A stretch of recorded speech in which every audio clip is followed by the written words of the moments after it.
face. That's your excited face? What about the thing that we were doing? That was the wave.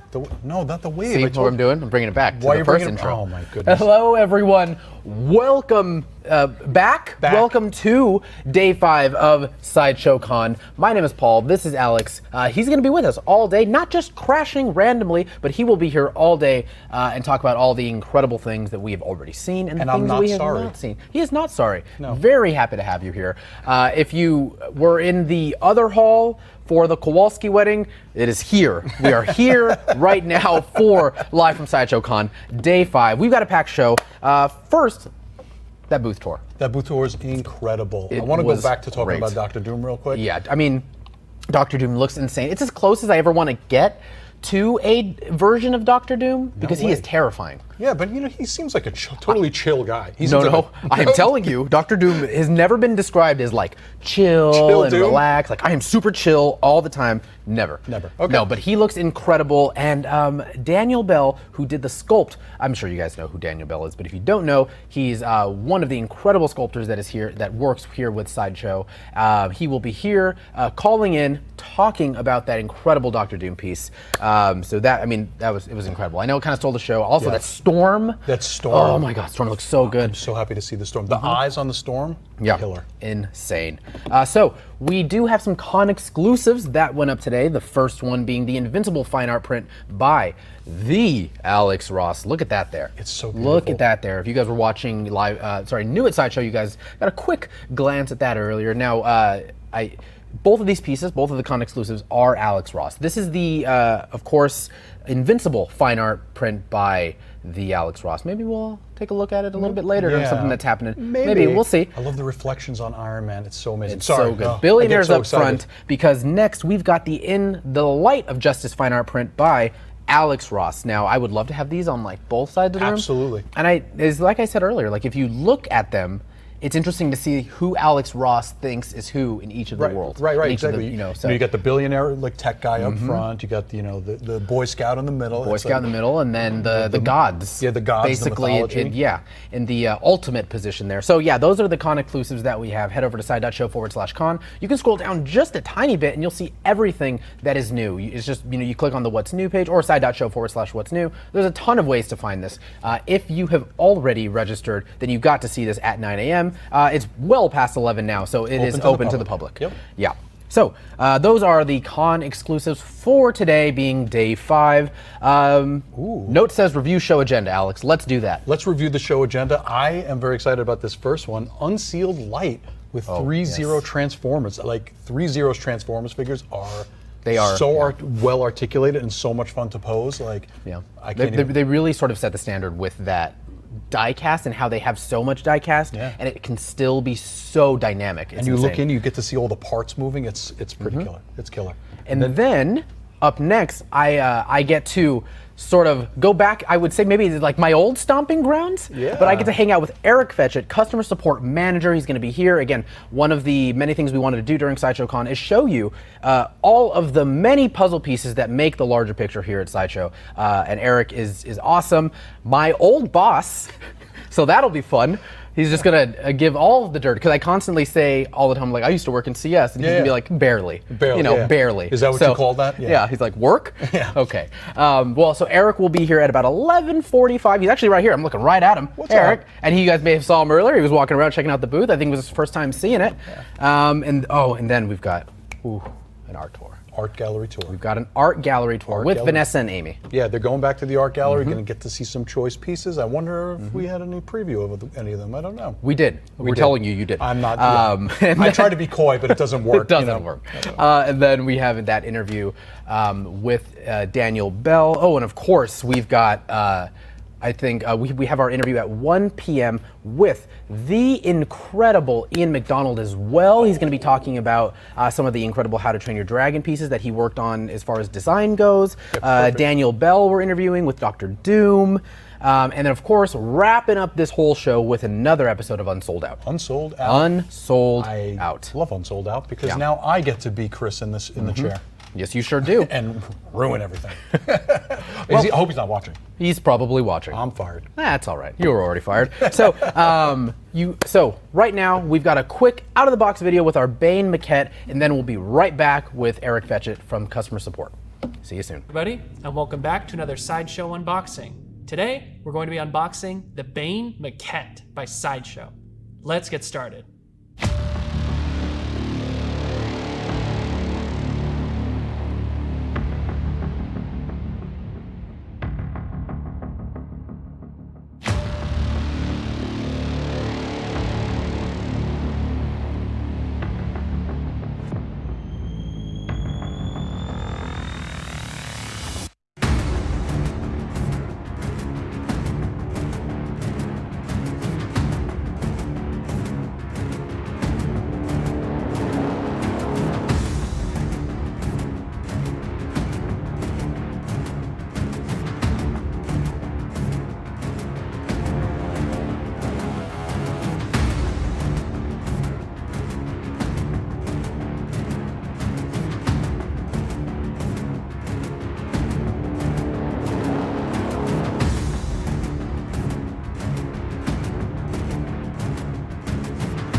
Now before we show you the exclusive item, make sure to like this video, leave a comment down below, subscribe to our YouTube channel, and hit that notification bell so you get notified first whenever Sideshow releases another brand new video.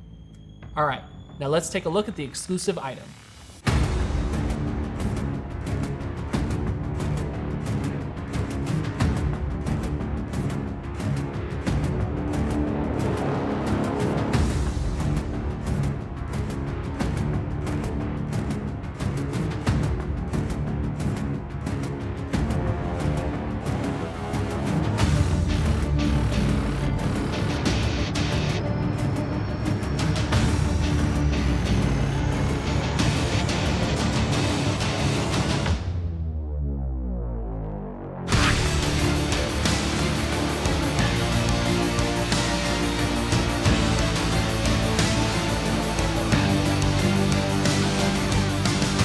That was the exclusive edition of the Bane maquette by Sideshow.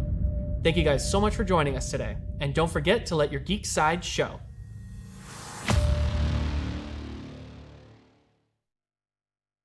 It's true. Hello everyone, welcome back to Live from Sideshow Con. My name is Paul Hernandez, and I am luckily joined by Eric Fetchette. How you doing, sir? Hello, good. I'm doing great. So we didn't prep them. So the lights are that one's live. That's what we're looking at. The red one is that's where we're staring. So gotcha. Hey everyone, stoked to be here. Yes, this is Eric Fetchette. Again, all of my bosses are in the room. Look, Autumn's right over there.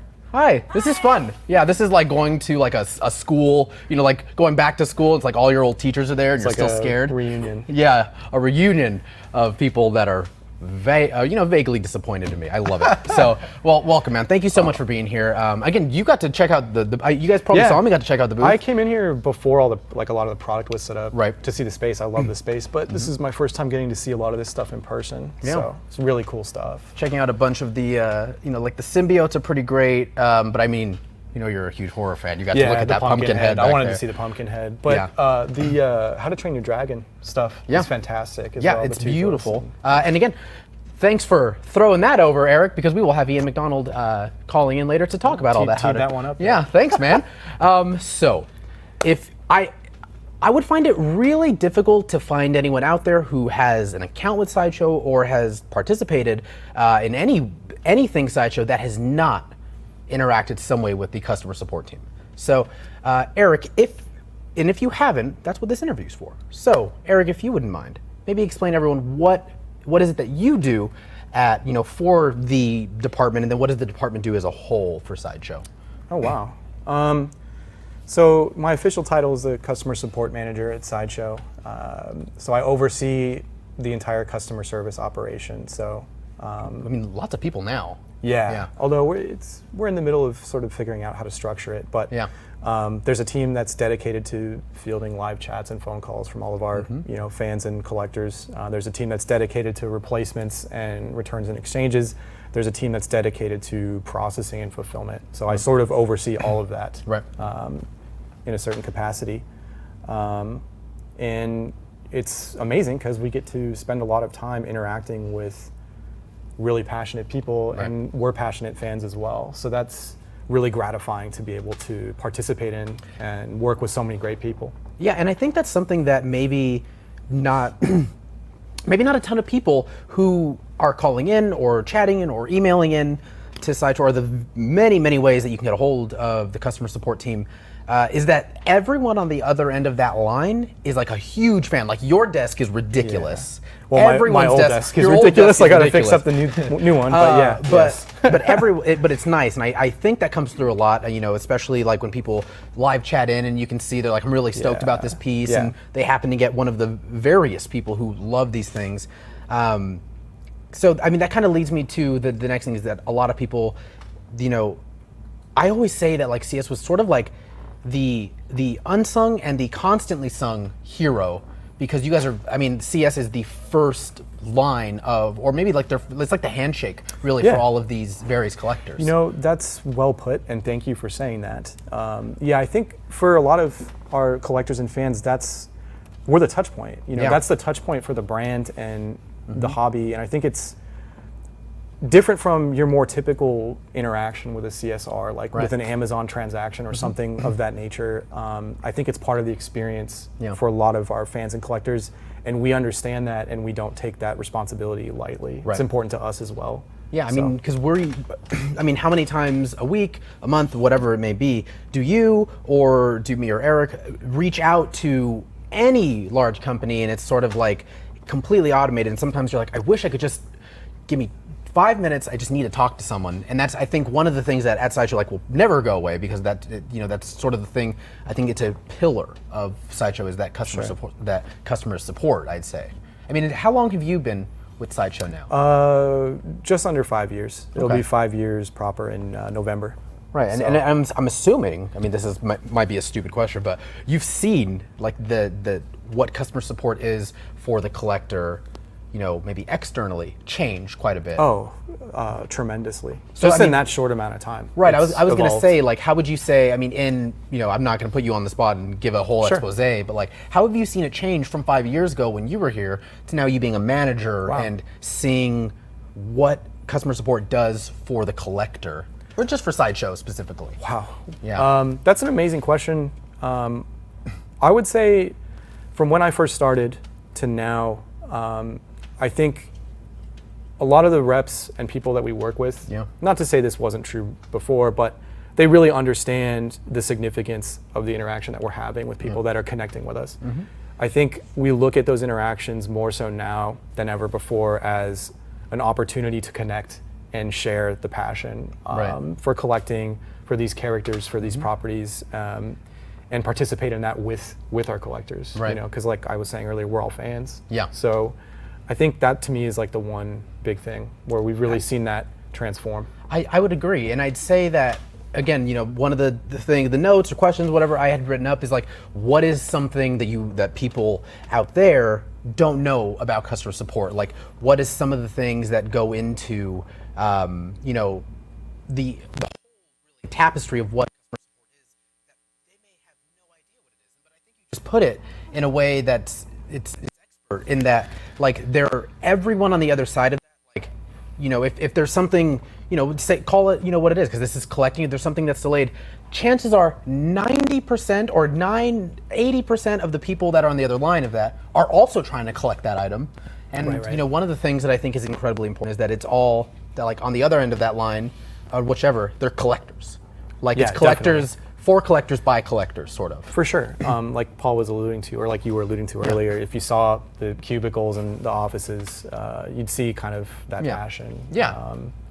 And yeah, I had another relevant thought to contribute to that, but I just lost it. So. No problem. That's what I do it 18 times a day in front of all of these people, so it's not a problem. Yeah, I think what you were saying earlier is like what someone might not understand about what we do. The Sideshow and this industry is a complex industry, and we're a complex business, and I think maybe people might not understand the full complexity of what we have to be able to do in terms of a lot of the options we offer for our collectors to pay over time and fulfillment. There's so many unique aspects that are so specific to the individual customer in that specific pre-order or purchase that sometimes it's a little bit complicated for us to be able to do things the way someone might want us to, but we always strive to provide a satisfactory experience and help people to the best of our ability. Exactly. Like we've always said, like, internally and externally, like, that because you did it. Yeah. So. Like I was gonna just say, like, having been, been lucky enough to worked for Eric, like, knowing that, like, if they're like, you worked with us. We worked together. We worked together. Yeah. Knowing that, like, I've seen you spend days on one problem for, like, a customer, and it's like, hey, this is something that has been, maybe it's been sold out for 5 years, and you're just like, well, the answer's not no. The answer's, let me find. We're gonna have to figure this one out. We're gonna have to figure this one out. And I think that's something that I really took from, that was really, sort of, I would say, ingrained in me from you and Kat, who is who's also one of the managers at for customer support, and all of the incredible people that are there. And it's never ever like, nope, sorry, can't do that. It's like, well, let's find out how we can make this thing happen if it's possible. We try to do that.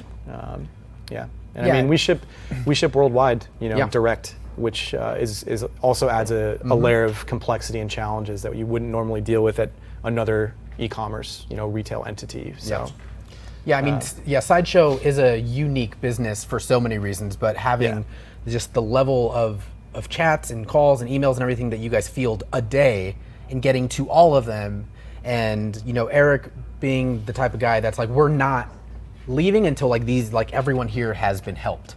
I will say, because I get very passionate about customer support. That's where I started. That's where I worked in, well before I was ever at Sideshow.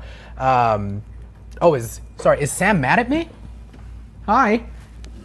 I was like, oh, that's fine. I think it's all the yelling at Chris that I've done.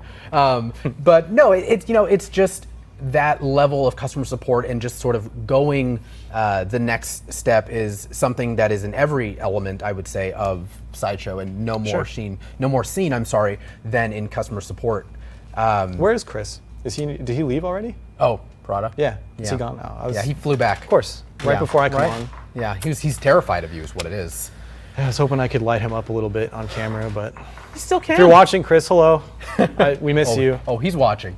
So Eric, thank you so much, man, for being here. Thank you. Thanks for having me. Yeah, I mean, I really hope, again, one of the things that we love to do in a lot of this is, sort of like humanizing the brand in general, and that, like, there are actual people doing all of these various jobs. I'm sure more than some of you. Again, we can't see the comments right now, but I'm sure more than 10 or 15 of you have probably personally talked to Eric, or maybe even Kat, at some point. Because, I mean, you've talked to a lot of people. Yeah. Or we've probably talked at a show. At a show, yes. Oh, remember those were a thing. I remember those. So, the dreaded question that I've been asking everyone is, if your department was a cake, what part of the cake would you be? Wow, what a question. Yeah. I don't know. So the first thing that came to my mind to answer that, so I'm just gonna roll with it, is if it was like a lava cake, I would be like the gooey chocolate filling in the middle, and hopefully the glue that holds that together. Is that what holds lava cake together? No. I was like, I don't know a damn No. thing about lava cake, apparently. I was know. like, well, because the first thing that came into my mind was like that filling in the lava cake. So I'm just like gonna the- go with it. I don't know if that makes any logical he's like, sense. I'm unexpected and everyone loves me, just like lava cake. There you go. Eric, thank you so much for joining us, Dude, man. thank you. Thanks for having me Seriously, on. It's a pleasure. Thanks. We'll see you. I'm pretty sure he's still my boss. Thank you guys so much. We'll be right back after this quick break. What if we took the pinup calendars of like the 1960s, but what if we were to sort of do it with a fantasy twist? I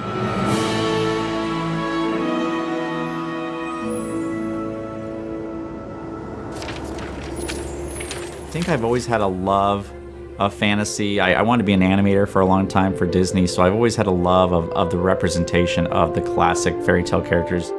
These classic stories from, hundreds of years ago are being represented visually. Over the years, I liked studying all the different interpretations, not just the Disney ones, but the ones that other companies and movie studios would do throughout the years, and sort of getting the sense of what, which characters are sort of open for interpretation. Telling a story in one single image, rather than the panel-to-panel way I'd been doing in comic books, the idea that like you have a standalone image and that image is telling a story in very much like a storybook way. And the idea of a calendar just sort of seemed like a great way to showcase that. Some of these characters, there's just so many sequences in the classic literature where you can kind of play it out. So it's fun to sort of like explore that, but again, in that sort of pin-up-y, playful, girl next door sort of way, I think it's been really great.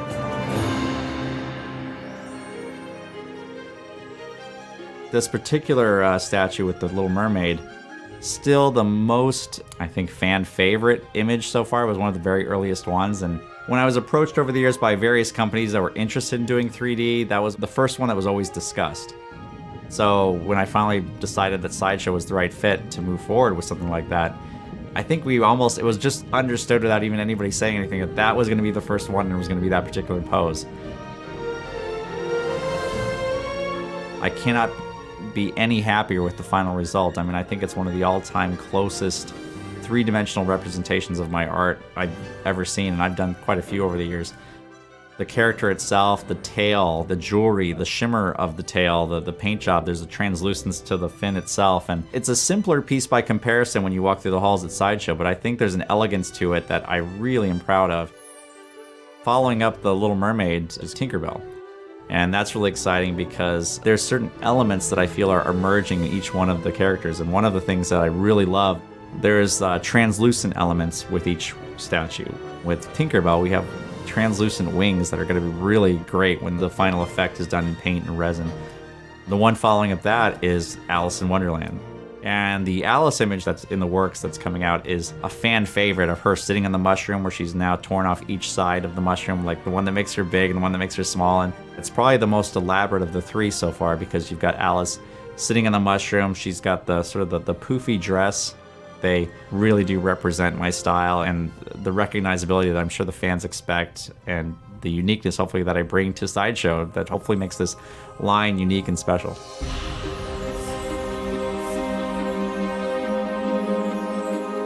The exuberance of everybody involved and everybody's unique talents, it's just something to behold. I'm so proud and so excited to be doing my creations with Sideshow. For me, it's like the absolute best I could hope for.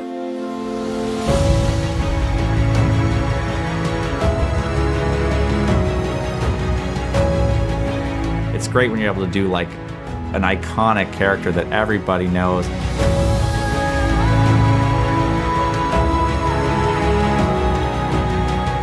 I love the variety of it. As an artist, I think variety has always been what inspires me.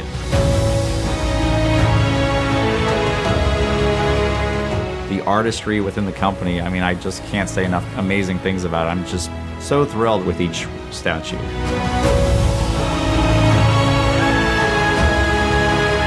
And I cannot wait for the fans to literally have it in their hands and just, it's a whole different experience. And I think people are going to really be blown out by this.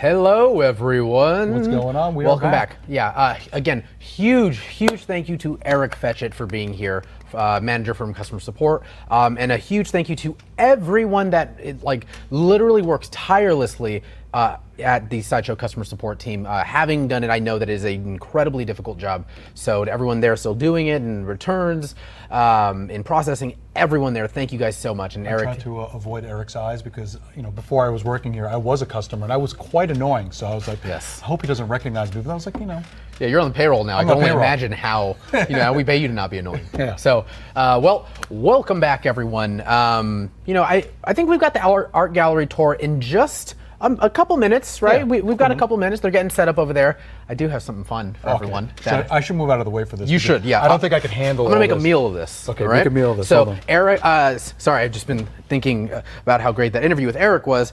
Chris I was lucky enough to be sent the one current version that we have of the the swag jacket. So this is what it looks like from the swag deluxe jacket. Let's see if we can zoom in here. Oh yeah. Boom! Look at this. Look at this. It feels like almost like like a mechanics type jacket. Yeah. That type. Again, if anyone has ever gotten anything from like Mitchell and Ness, anything like that, it feels like that. And the one thing that I really appreciate about this, other than like the super warm lining, is the really cool, and I don't know if we're gonna get this, Chris, but it's black on black. It's like a black on black embroidery there. You can kind of see it right there. Boom. You can kind of see it right there. So this is the jacket that comes with the deluxe version of the swag kit when you do pick it up. I would get it pretty soon. I'm pretty sure it's not going to last the weekend. Those are almost all sold out already. But yeah, this is the jacket that comes with it. I'm going to attempt to do the rest of the show with this on. Okay. Because this is like a cold weather type of it's all. I don't know if you saw it, but it's all quilted inside. Yeah, it's all like quilted. It's insulated really well. These are all stitched in. Yeah. It's awesome. It's seriously, it's a pretty badass jacket. I wish I could look that good in that jacket, Paul. You do. You put it on the other day. It was great. You could, and by the way, this is a very flexible jacket. Like you could move. Oh yeah, look what I can do, everyone. I mean, watch out with my face, but I mean, I was doing like really good like karate. Do this. Look at that. Look, I can do some of this. I can go the other way if anyone needs it. I can do all the things. This is a level of skill that I didn't think they realized you had. Yeah. You were wasted in everything else. So if you guys go to side.show / I believe it's just swag, it'll take you to the the con version of it, and then on that same product page you should be able to find the deluxe version as well. So up next we have the Unsealed Light, which we are very, very excited for, and I could tell you exactly what you're going to see, but I'm not going to do that. Surprises are fun. Yes. Are we going to do that now? All right. Let's roll it.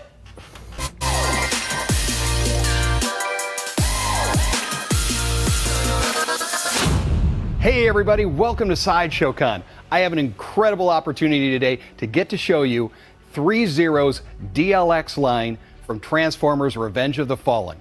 We have Optimus Prime and Jetfire. These two figures are spectacular.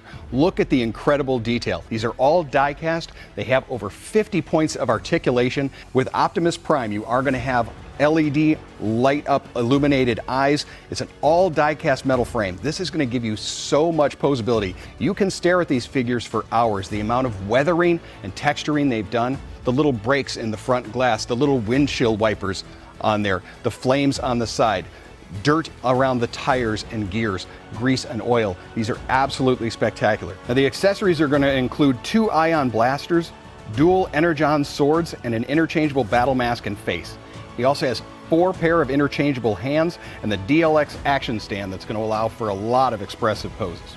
Next to him we see an absolutely huge figure, and that is the Jetfire DLX, also from Revenge of the Fallen. This ancient Decepticon seeker chooses to side with the Autobots. He winds up giving his spark to Optimus Prime in order to defeat the Fallen. He is a whopping 15 inches tall, and he has over 65 points of articulation. One of the most articulated die-cast figures we've ever seen. LED illuminated eyes, LED thrusters for the jet power mode, and take a look at all of the different metallic paints that are used in this. The weathering, the chips, all of that. He's going to come with 2 pairs of interchangeable hands, his cannon and machine gun, and I love this, his landing gear cane. And now these 2 amazing figures can be combined to create the DLX Jet Power Optimus Prime. You're going to be able to take pieces from Jetfire, attach onto Optimus, and give you this incredible figure right here. Just amazing, these 2 together. You have the feet that attach into Optimus's there, Jetfire's calves that then become parts on the back of Optimus here, even the front nose cone of Jetfire and the shoulders of Optimus Prime, and it also gives you a lot of great look at the engines themselves, the weathering and the dirt and the dust. It's an amazing, amazing piece. Now, if you like these, take a look at these here. From the Transformers War of Cybertron trilogy, Megatron and Optimus Prime. I love the look of these. Megatron. He stands over 10 inches tall with over 50 points of articulation. It has a die-cast metal frame, LED illuminated eyes and body, and accessories like the D50 R34 fusion cannon, his HPR telescopic laser strike launcher, and 5 pair of interchangeable hands. The 2 weapon accessories combine to form the NFM particle beam mega launcher. Like all the DLX lines, these are die-cast and ultra-posable. Hasbro and Threezero are pleased to introduce Autobot leader Optimus Prime from Transformers War of Cybertron trilogy. This is another figure in their DLX collectible figure series. And this one here has over 50 points of articulation. He stands 10 inches high. He has a die-cast metal frame. You have LED illuminated eyes and chest. The accessories that are going to come with him are going to be his ion blasters, the Energon axe, the Energon shield, and 5 pairs of articulated hands. Each of the DLX figures comes with their action stands, and these allow for really expressive poses and playability. Take a look at the weathering that you have, the different uses of the metallics, the bright reds and blues, a great take on a classic look that we've all fallen in love with. There you have it, an incredible selection of Transformers from Threezero, and we want to thank Threezero for letting us showcase these here at Sideshow Con. Thank you for watching, and don't forget to let your geek side show.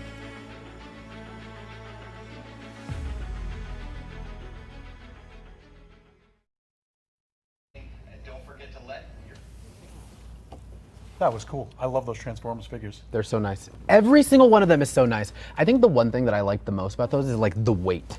They're so like heavy. there is a weight that I want like my figures to have, and that is definitely it. Especially the Bumblebee. Yeah. Like, oh, you know what I'm gonna do? Hold on. Oh no, Alex, what are you doing? Banter, banter, banter. Banter, banter. Oh no, Alex is me. here. Alex is here. Oh, what's this guy doing here? Oh, I don't know. What am I doing? Hold on, I'll scoot over. Yeah. Oh no, we're playing Trivial Cahoots, everyone. We're gonna get our gallery feed up in just a moment. We'll you know, we promise we'll get to it because those pieces are insane. But let's play a little trivia first. This is wait, you themed this one. I did theme this one. I semi-themed this one because Right. there's a lot of pressure on me to keep people, you know, floating in rewards. So let's talk about rewards. There is, yes. Yeah. So this is like all our trivia. You know what, Brock? Put it on the screen so they can everyone start. There we go. Ooh, Stranger Things. Stranger Things. So go to sideshow.live and the code is Sideshow Con, SCSTS. So like Sideshow Con, Stranger Things. I put a plural at the end. And it was because of the Demogorgon 6 scale by Threezero because we just had a 3. Yeah, that thing is badass. That thing is insane. Yeah, it's so dope. I was like, you know what? If I'm gonna do some trivia, I'm gonna do some Stranger Things trivia because I mean, who doesn't love Stranger Things? Yeah. But that is the theme for today. So let's go over some of the things. Like obviously you have to, you know, there's the terms and conditions, and you want to make sure to register with your Sideshow email account. And your first place, second place, and third place, respectively, will get $50 in rewards, $25 in rewards, and $15 in rewards. Yes. So I know Vanessa and Amy are just absolutely dying to show you guys these incredible pieces. So we're really gonna rapid fire around this. Right, rapid fire round? Alex, let's hit it. Let's hit it. All right, hold on. I don't want to brag, but I'm gonna get every single question right. Okay. I'm confident in that. I feel good today. It's this jacket, I think. I feel like the Fonz. Right. A. 3. Hello. Wait, what did he say? A. Hello. Here we go. All right. Question 1. I'm not looking. The fictional city of Hawkins is located in which state? Is it Georgia, Ohio, Kansas, or Indiana? All right, let's find out. I do know the answer. know And the answer? let's tilt it this way so people know that I'm not cheating. All right, well, no, this is a little uncomfortable. I'm going with D, Indiana. Okay. D, Indiana, final Correct answer. answer is, in fact, the Indiana. Let me go bang out to the next one. All right. What game do the boys all play together regularly? I mistyped that one, but is it Monopoly, Dungeons and Dragons, chess, or Battleship? All right. Now. Yep. All right. Next, all right, what is the live Okay, boom. Dungeons and Dragons was the correct answer. All right, let's go to the next question. Boom. Will says he's going to take which issue of Dustin's X-Men comics? Was it 45, 102, 134, or 142? I think 102. 102. Let's see. The correct answer is 134. Oh, Yeah. I was close. All right. Next question. What is Eleven's favorite food? Is it scrambled eggs, glazed donuts, French fries, or Eggo waffles? Gonna go with Eggo waffles. Yeah, we're all going with Eggo waffles. We're gonna play, Steve. We're going to play. All right, let's see. And obviously the correct answer is Eggo waffles. And final question, what year does season 1 of Stranger Things take place? Is it 1981, 1982, 1983, or 1984? Come on. Oh, you know, Guy Clunder literally just told me this because it's the year he was born. 1918? What? Let's see. 82? 83. Yes. Let's see. That was it. That was Wait, did I rapid get that fire. one wrong? I don't know. It's like I said, I got all of them correct. Let's just see. This was a rapid fire one. The rankings. So we have Zachary. You are number 1. That's for $50 in rewards. Congrats. Captain Dan, you are number 2 for $25 in rewards, and Roy K-Pop is Roy Cop is number 3 for $15 in rewards. You're going to send an email to side. What is happening on the side of my eyes here? Let's do a lottery. Oh, come on! I Dun, didn't dun, even. dun, dun, I didn't dun, dun, emotionally dun, dun, prepare dun. for this. Let's do 1,000 people get $4. Well, that's everyone. Okay. Find out. Okay, so hold on. $4 in rewards, and that is for Up, That is for- Oh, yeah, I guess we'll find out. That's true. 1,000 people. Hold on. I'm good at numbers and words. Okay. Let's do it. Let's do it. All right, everyone, look at your phones. Oh, I don't have my phone on me. Run. You can always count on Michael. Yeah. Is it running? It's Oh, running. Michael got one that he cannot claim. Sorry, Michael. All right, it ran. So they're working. It ran. I'm looking through the net. Yep, we're getting a whole lot of people. Looks like pretty much everyone that played got something in that lottery. Yeah, yeah. Do I have to do any more? That's it for now. Oh, That is okay. it. Good. No more. No, that is it for now. Gallery. We All have right. our art gallery that is ready to go and firing on all cylinders. Again, everyone who, like, if you guys have been chosen in the random lottery, you don't need to do anything. If you used your Sideshow email to play the game, you're good. The rewards will just end up in your account sometime in the next 7 to 10 business days. Yep. No need to email in. First, second, and third place, we've got your emails, but please also email social@sideshow.com with what you won, where you won it, the name you used to play, and a screenshot, if you can, of your name and your place and everything. So, without further ado, I'm excited about this. yeah, let's do it. I've got really can't wait headphones to in. see. I really can't wait to see these I think. art prints. Are we all set with the art gallery? Amy, hello. Oh, am I on camera now? Hi, guys. Hi. Hold on. All set, all the cylinders. Maybe. that you There we mentioned. go. How are you? How you guys doing? We're doing great. There's so many cool prints to take a look at today, some of which had to do with what we saw in the booth, and others, we've got some San Diego Comic-Con exclusives to show you guys. So we're gonna just take it away and jump right in, if you don't mind. Bye, everyone. Good luck, guys. Thanks.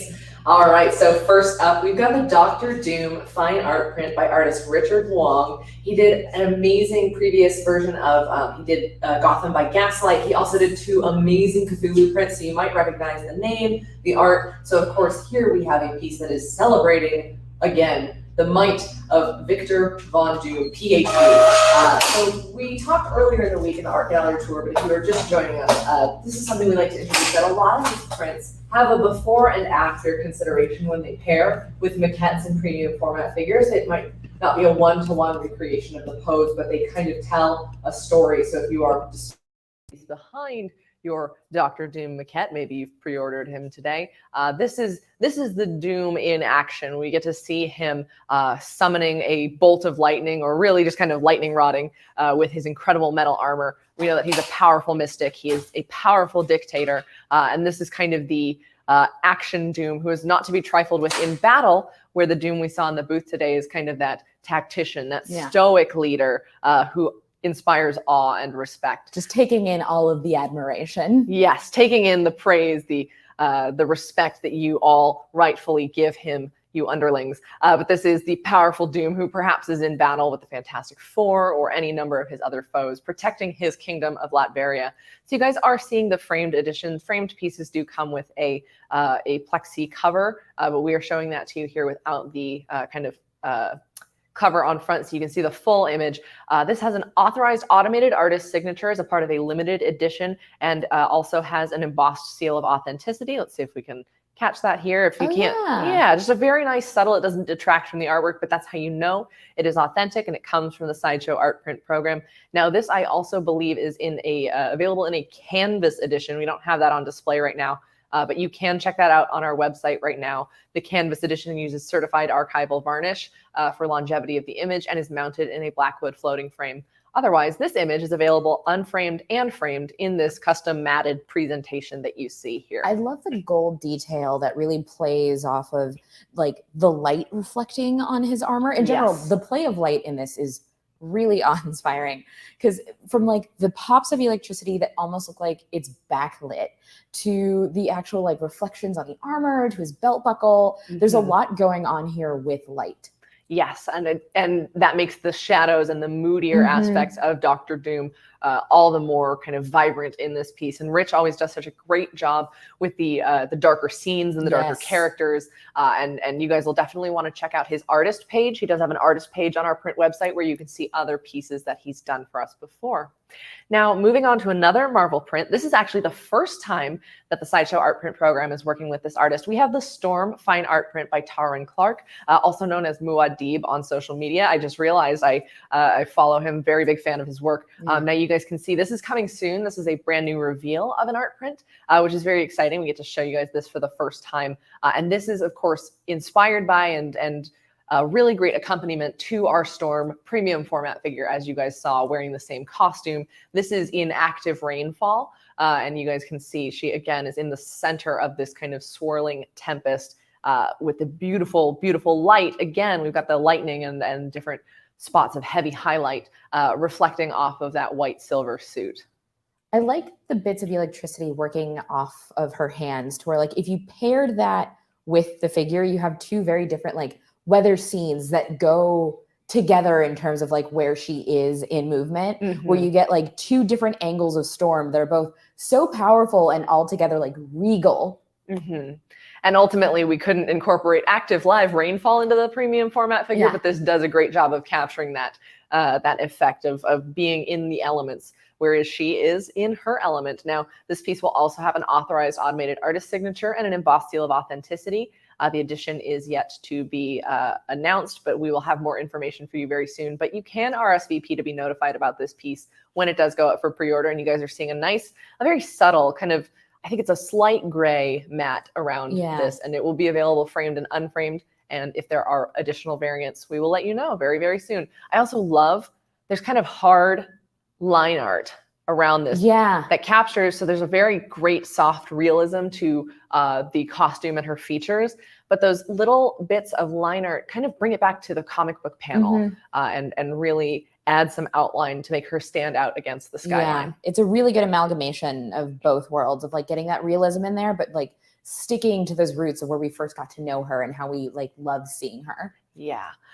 And up next, speaking of comic book art and panels, this is actually based on a variant cover. This is a variant cover that we have broken into two pieces. This is so cool. So we've got the Vampirella and Red Sonja Vampirella, And the Vampirella and Red Sonja, these are by Ben Oliver. These were created for Dynamite Entertainment, and together they actually do form one cover, one image. You guys can see we've got the sword in Vampirella's hand that translates into Red Sonja's hand as well. So if you are a comic book collector, if you love the ladies of Dynamite Entertainment, and I do, these are fabulous. They are sold separately, so you can pick and choose your characters, but they look fabulous together. Let's focus really quickly on Vampy here. Now, Ben Oliver has done other pieces for our print program. We've gotten to use some of his variant covers for The Batman Who Laughs and other associated comic book covers. And I think that's one of the cool things about this print program. It's not just original images, not just pieces inspired by our own statues, but it is comic book artwork that becomes collectible. Yeah. And this is just a fun piece of trivia for anybody that gets their nails done. The shape of this nail is actually called a coffin nail, which I just enjoy as being a fun little extra tidbit to it. But I love the blood spray on the actual sword itself, to where it feels like you had just watched the cut itself happen. And there's so much character to her face, but then you have this softness in her hair. I really like some of the darker, more some of the creepier features, like the blood and the sword, mixed in with like those really soft and delicate femme pieces as well. Yeah. Like, I definitely would want these two together, and I love seeing them broke up together because it makes such a statement piece. If I had to pick one, she'd definitely be coming with me. See, I'm a sword and sorcery type of girl. And you guys are also seeing these have unique white mats. So we have the color accent, but they do have the white exterior mat on them available framed. And this is Red Sonja. And of course, these characters are both very famously associated with blood, but we've got the more warm tones here throughout Sonja's piece because she does have the red hair. She's the Hyrcanian heroine, and she does have the hilt of the sword, which I think is a really cool way to see the kind of division there. Now, these will be coming soon to our art print program as well, so you can RSVP to be notified about these pieces and keep an eye out for those. I do like that you can also, just by looking at it, see the texture of her glove. You can see that like suede leatherette texture to it. Both of these do a really good job of integrating texture with some of those airier brushstrokes that feel more artistic. And also focusing in on her face as well, you got those really soft femme features with the cold steel on the actual blade itself. The interplay on both of these are fantastic. Yeah, so you can get one, you can get both, and a really great way to bring home comic book artwork of two incredible, iconic characters. Now, speaking of textures, really interesting the way that things get picked up in these art prints. We have a couple of San Diego Comic-Con exclusives for the summer that Alex Ross is releasing. This is first up. We've got the Invincible fine art lithograph, and you guys can see as we're standing here, this is a little bit larger of a piece. Alex Ross is unparalleled at texture and different materials. I mean, just between the scales of Cap's costume to this, the light, the reflection. It is unparalleled. I mean, he's done Colossus before in artwork as well, but characters with a metal exterior, no one does it like Alex Ross. This is amazing. And like the reflections of like the energy coming out of his palm on the rest of the armor. But the first thing that my eyes were drawn to, because there's so much texture going on, is also scale. Like when it comes to Little Wasp all the way over to Ant-Man in the background, and then you have the sweep of Quicksilver dashing across the frame. There's not a moment in this in which scale isn't like incredible, just jumping out at you. Yeah, just a really great amount. And actually, speaking of scale, one of the things that struck me the most about this piece was the size of Thor's hammer. Because traditionally that it's changed shape over the years. It's a much sleeker mallet in the modern interpretations, but this is like a heavy, heavy hammer. Like this is you gotta, I don't know. It's just something that you notice about those more classic styles of the Avengers. And of course, he's got the feathered helmet. We do have the bright blue kind of costume of Quicksilver as he does streak across this image. We also have Hercules here in the image. This is technically the Giant Man iteration of Ant-Man, but you can't spell Giant Man without Ant-Man. And then we've got Black Panther, who's got some really nice, even in the dark shadows of his costume, really great shape and musculature. And then I love how many colors Captain America is capturing from the image, because even as we see in Iron Man's helmet, we've got a bit of like a bright sunrise, or maybe this is sunset, but I like to see it as a Looking dawn towards of a new day. Yeah, looking towards the future. This is the invincible team that we've got here, the Avengers, and yeah, just getting those warm tones on Captain America is so fantastic. And then we've got classic Hawkeye with the nice spot of purple. Always happy to see him. We've got that classic Wanda for everyone who loves that look, and she's got the nice shine on her mantle as well. And then we've got the Vision flying through. Just a really cool representation of these characters. I love whenever Alex Ross takes on the classic versions of these heroes, because some of the costumes do have stranger or sillier elements to them that have been given a gravitas. Yeah. I mean, Thor's helmet, I know, is in the fandom. You like the metal helmet, you like the wings, you like no helmet, but just taking it back to the roots of these characters, the most colorful versions we've all fallen in love with, and reminding us the title of the image is Invincible. Like, these are the enduring, like unshakable heroes, not only them being determined to save the day, but as icons in pop culture. Yeah, and you could see a lot of like the passion for the original designs in this, where they're done with someone that like, these are the references that they fell in love with. These are the references that they got to know first. You can even see the stitching. We talked about Cap and the cowl and stitching. You can see the stitching on the A in Captain America's cowl there. So that is truest classic Avengers. And one thing that I feel like never gets its due when it's done well, because I don't think you ever notice how difficult it is to do, is anytime you have characters in all black, it is so difficult to get detail into it. It's common with, you know, Batman and the Batman Beyond character. You have a lot of all black. It's hard to get detail. And in this case with Black Panther, you have so much detail right down to the expression under the mask, by putting those like lighter colors on top of it to bring out those textures and surfaces. Getting that much into something that's like all usually just one color is so difficult to do. Now, a little bit about this. I believe this is available for pre-order on our website already. This is a print proof we've got here, but all of the pieces in this limited edition will be hand signed by Alex Ross, a must-have for collectors and fans, comic book aficionados, and it comes with a certificate of authenticity for your collection. But we do also have another iconic team. Yes. Flip it over here. We're going to take over with In the Light of Justice. I do also love, I don't know, cameraman Sam, if we can kind of get a look how both of these teams are facing in opposite directions. Let me jump out of the way real quick so you can get a look at that. They're both looking towards a bright new day, but they are facing opposite directions, and look how good those look next to one another. Yeah, these would be incredible statement pieces lined up together. Yeah, just really, really cool. So now let's focus in on In the Light of Justice. This again is a San Diego Comic-Con 2021 exclusive by Alex Ross art. Again, we were talking about the characters all in black. Look at the way that Batman even is lit by the dawn of a new day. Yeah, you have the oranges on this side from where the sun is coming from, so you have your point of light being the same for everything, and it cools off on this side. But we've got the nice kind of warmth again in the batarang he's holding. Just really, really great. We've also got a speedster in this piece. Of course, we've got the Scarlet Speedster leaving gold and red streaks across the image that actually blend really nicely into the horizon of the piece.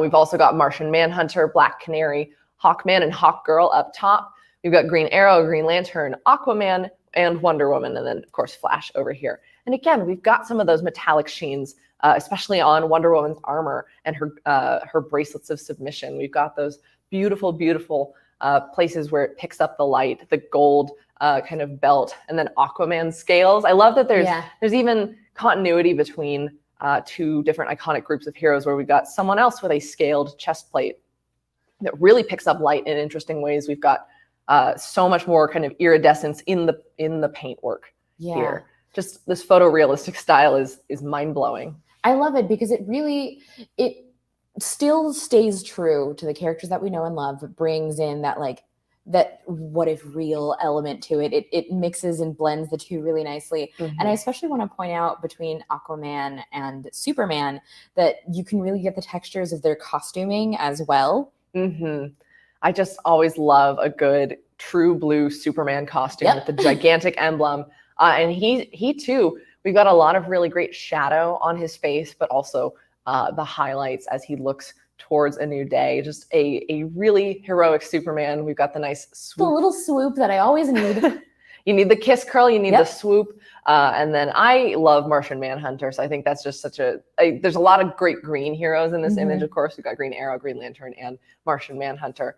And it's just such a fun composition. Everybody's eye line is in the same direction. Everybody's looking towards their foes, towards their future, towards protecting humanity. You've got a beautiful little mountain range going on here.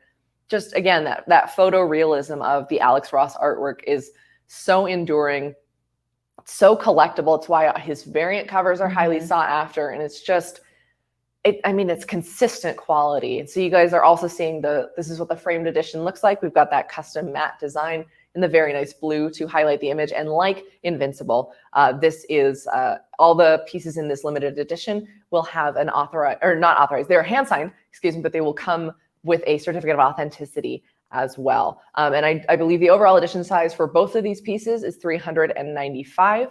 So that is highly limited. Again, San Diego Comic-Con exclusive. Maybe you're looking to pick yourself up something nice from this con. Why not bring home an incredible fine art lithograph by Alex Ross? I love that there's con exclusives still for this year, for this summer. So you guys can pick up something, have it in your home, relive all the fun even after the show is done. So I think that about does it for the pieces that we've covered today. Some incredibly immense Alex Ross pieces, these beautiful Ben Oliver complementing Red Sonja and Vampirella pieces. Definitely decorating my whole home around this. And then a couple of Marvel pieces that match some of our maquettes and premium format figures. Hopefully these are giving you guys ideas of how these pieces could go in your collection, whether or not you have the statue. Just, again, really highly fantastic collectible artwork. Now, I believe we have one more gallery tour at the end of this week, but it's been so much fun showing you guys all these pieces again. I think that's something great that we can do. We didn't used to be able to, we didn't have walls at San Diego Comic-Con, so we can show you guys these pieces here. But that's enough for now. We're going to get back and get ready for our 2 p.m. booth tour. Remember, we're looking for horror figures. We've got movies, pieces, and more that you're not going to want to miss. We're going to toss it back to those guys in the studio. Thank you guys so much for watching. And as always, don't forget to let your geek side show. Oh, that was insane. Amy, Vanessa, thank you guys so very much for walking us through that incredible art gallery. A lot of those pieces are great. You can put that DC one right in my car. Thank you very much. So we are going to show you guys all a quick video and let you all get to know Daniel Bell a little bit more before we get to know him a little bit more in just a second in a live interview. So here is Daniel Bell's artist profile. Enjoy.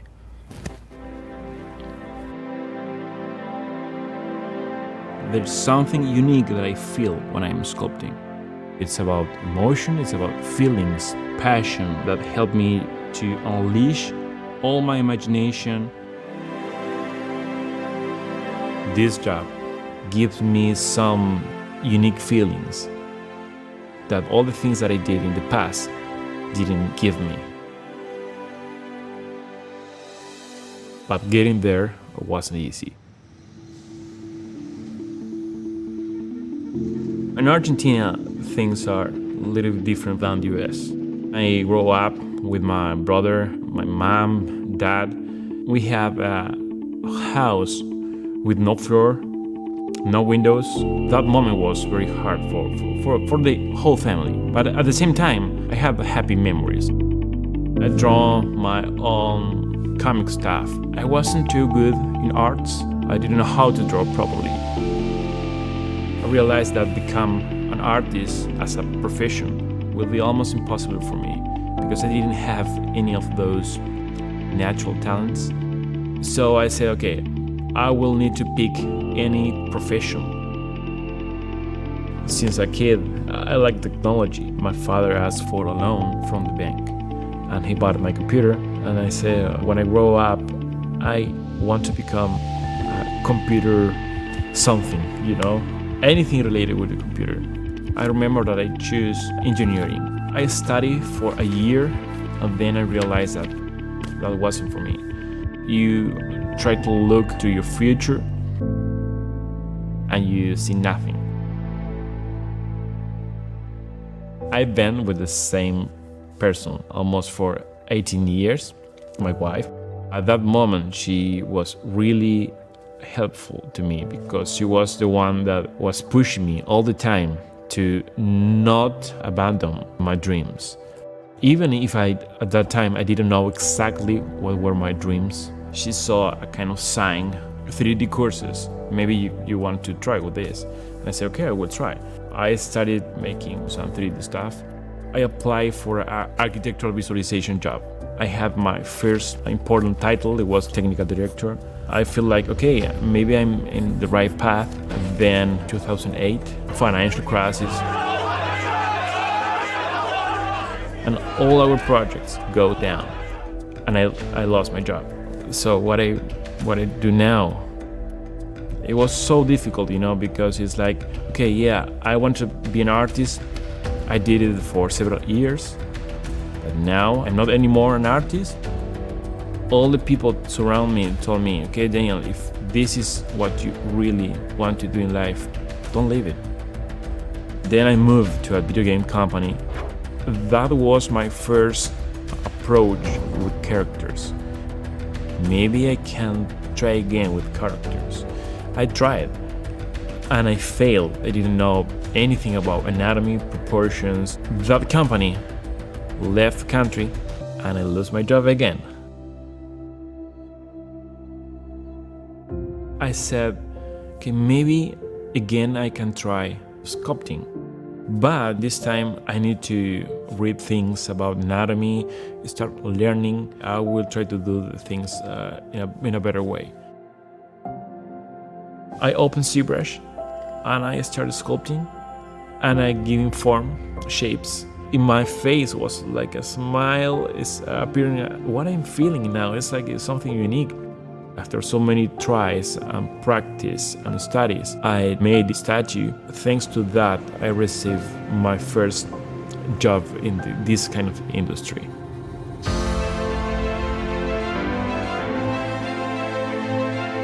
I received a lot of messages.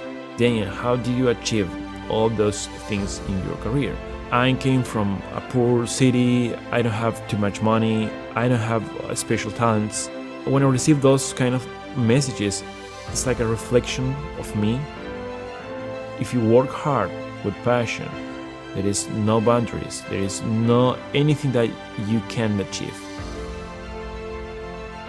I think that I have responsibility to show to the people that if I did it, anybody can do it.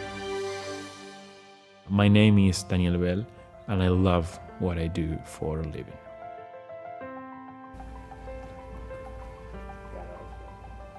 Oh, wow.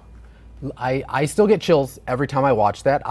I'm going to bring up, I have a very fond memory of watching that video for the first time with the man himself. So without further ado, everyone, please welcome the incredible Daniel Bell. Daniel, how you doing, sir? Hey, Paul, how's it going? It's going well. I think, we'll discuss the main topic right up top is the hair. It's much longer now. Oh, yeah.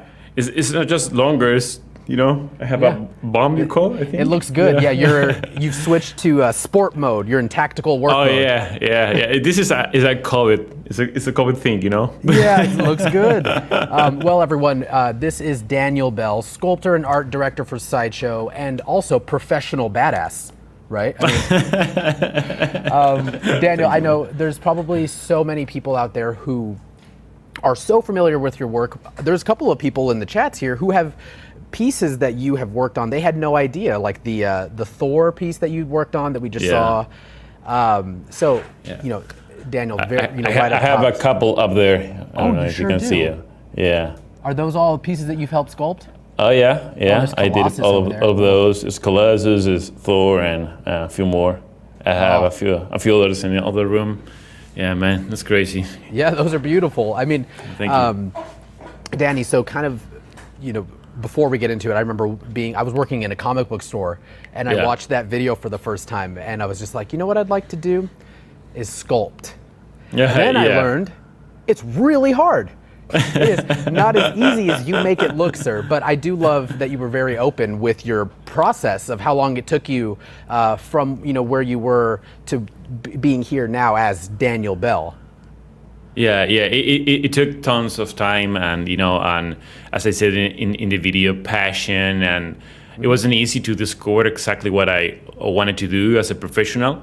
But when I did it, I realized that this is something that I would like to do for the rest of my life. So every time I have the chance to practice a little bit more, besides my work, of course, besides the everyday work, I do it. I know this is just, I have a huge opportunity, and I would love always to share that with the people. They think it's impossible or it's not easy or whatever, just showing a little bit of, what the video just show, Yeah.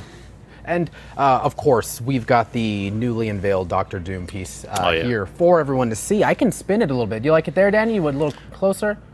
Oh, yeah, please. I love his, as an artist, because I did it, I know his best angle is when you sit into the front, other side. No, other side. Wrong way? The wrong way, yeah. That's perfect. That right there. Thank you. Yeah, we've got cameraman Sam here. Yeah. Taking a look at this piece. Daniel, I would like to talk about something that I kind of noticed in your work, that it seems like you take it very personally, like each character very personally. What I'm curious, and I'm sure everyone out there is curious, is to like, what do you put in to, when you first open up ZBrush or whatever you're playing with, and what do you put into this piece before you get started? And like, do you take anything with you once it's here in front of us?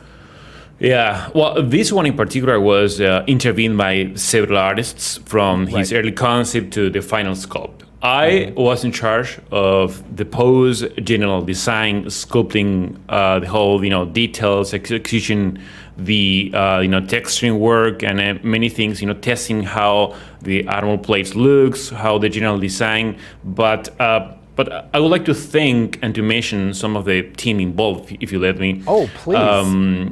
Well, Rich Long did an amazing job with the 2D design. Then back at that time, David Iowa was directing the project. Matthew J. Black in the early sketches. Adam McDonald, he helped me a lot with all the technical stuff. Bernie Esquivel, he is an amazing painter.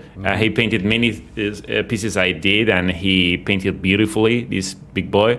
Tim Hansen did this amazing cape. In a cut and sew. Oh, cut and sew, yeah. But he also helped to match the colors and the texture with the sculpted cloth. He did an amazing drapery, how the cape folds, and it's kind of heavy, And last but not least, Johnny Rasmussen, the PM of the project, orchestrating all the parts to make it happen. So, as you can see, it's a great team. It's many people involved. I was just, trying to executing all the sculpting thing and trying to take all the ideas from the team and just put it there, in ZBrush. Yeah, and I love that you mentioned that it is, in fact, like it's a huge effort. I mean, there's no one person does everything. We were fortunate enough to have Matt Black on the first day, and he was talking about the General Grievous piece that he worked on. And he also talked about sort of his process in, in design or sculpt or whatever part he happens to be working on. So I think I'm curious, and of course, everyone here who is a fan of you is curious as to, like, what is your process when you were getting ready, Danny, to get into a piece like this? Are you reading Dr. Doom comics? Are you watching anything in specific? Like, when you're ready to sculpt this masterpiece in 3D, how do you prep your brain creatively? Yeah. Well, we do tons of pre-production, we call it. It's like looking for information from everywhere. But I mainly took references more from the comics for this guy, rather than the movies or TV shows or all the stuff. But also we count in the team with some Dr. Doom huge fans, so they gave me tons of input that I put all these feedbacks and ideas on this when I was designing. But you can see in the general design now the cameras are taking a shot from this. That, for example, we put a big belt, the gun holster, the tunic, the armor, all taken from the classic, the classic version, and And I think most people know that I love anatomy as well. And this guy, it has a lot of metal on his body, so it wasn't easy to put some anatomy. But I tried to make each plate with some musculature definition, to put some stuff. Just I didn't want to make just a guy inside medieval armor. So it was a tons of references from everywhere. Yeah, I mean, and it shows. It's incredible. I mean, thank you, man. The character. I'm a huge comic book fan. 20 plus years of reading. I love Doctor Doom, and he is such an iconic character. But he's really dynamic. Like when he shows up on screen, you literally have no idea. Not on screen, but on the page, you have no idea what he's going to do.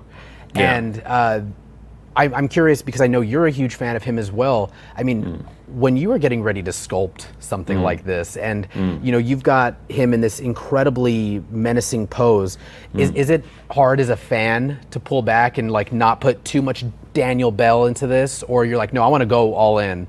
No, it's every time is all in because good. I always want to make the characters look and transmit what they really are in their personalities. This guy it has a kind of a dictator look and feel, like a menacing, like a narcissist, and he's like in the top of the castle, looking down to all his rules and over his shoulder. Yeah, exactly. And when his arm crossed, but he doesn't cross arms like me or you. It's like up of his chest, like a looking down with that kind of a menacing stare in his eyes. Yeah. It's like a no. It's from me. I always try, and of course the team. We want to try every time we do something to put there what the character really is, to make it look like, okay, if I just am seeing him from distance,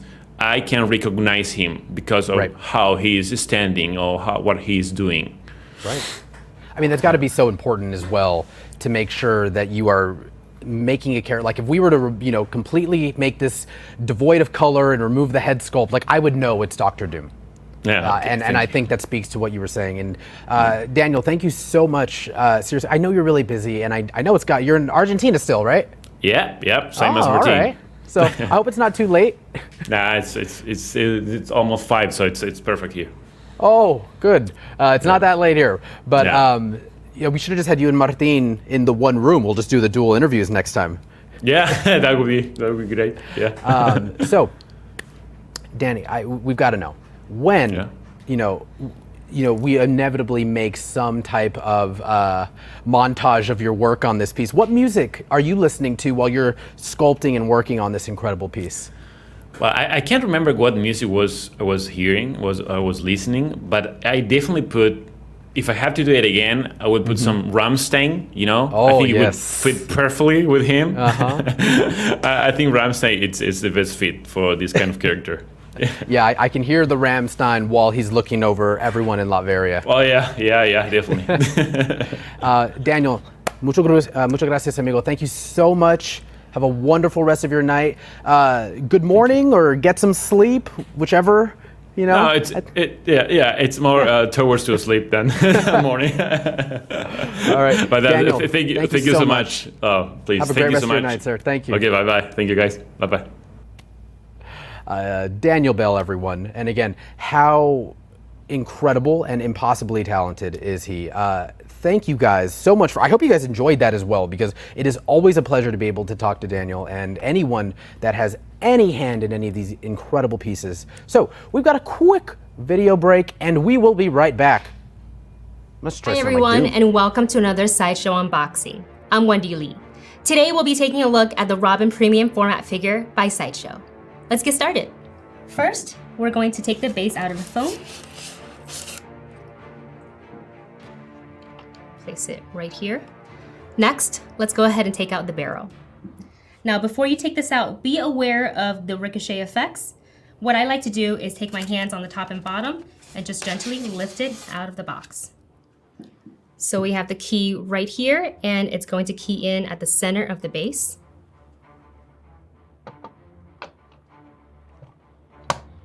Like so. Next, we're going to take Robin's body out of the box. And the way I like to do it is lift from sort of the center of like back of the thigh and the knee, lift it out of the box. I like to hold him by the waist, support under the right thigh there, and you can see the key right here and keys in towards the top of the barrel.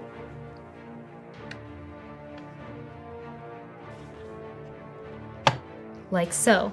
And as you can see, Robin has a posable cape, my favorite. So you can pose it however you like. I like to kind of expand it just a little bit. Give it a little dynamic action. There you are. Next up, the bow staff. I like to hold it by the wrist and not by the bow staff, taking it out of the foam. And it is a magnetized fit right here on the wrist.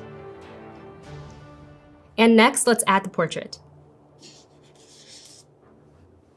We have the key right here, and it keys in right over here. I'm gonna just spin it this way so I can see.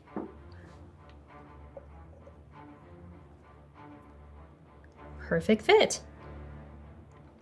And there is a hooded version of the portrait, which I will show you right now. We have the hooded version of the portrait, keys in the same spot.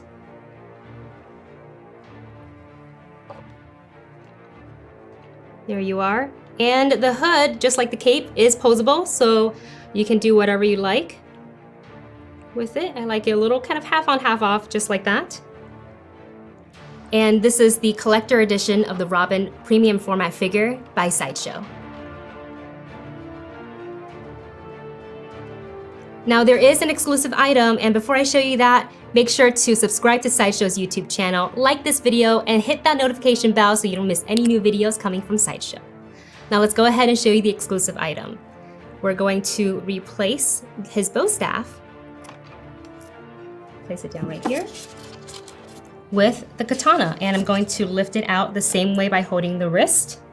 And again, it is a magnetized fit. Keys in right here. And here we have it.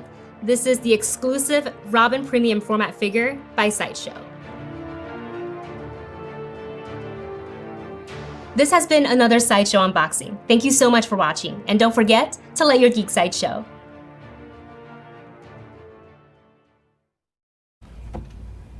Dude, I am fully jealous of that interview. Yes, I am also jealous of previous Paul who hadn't met Daniel Bell yet, because now, like, that was my first time. I'll be honest, I was a little starstruck because I have this very fond memory of being able to meet Daniel Bell. I mean, of being able to see Daniel Bell's work via that video, like, well before I worked at Sideshow. And it was just so impressive. Well, you know what we're doing? We're doing Unsold Out. Oh, boom. Thank you, Sam. We've got Unsold Out for you all. Now, if you've never played, I'm going to go over it real quick. So these are items that have been sold out on the website and are now back for a very limited time until they are sold out. Literally have 1, 2, maybe 3, maybe 4 of these items, sometimes more, but never much more.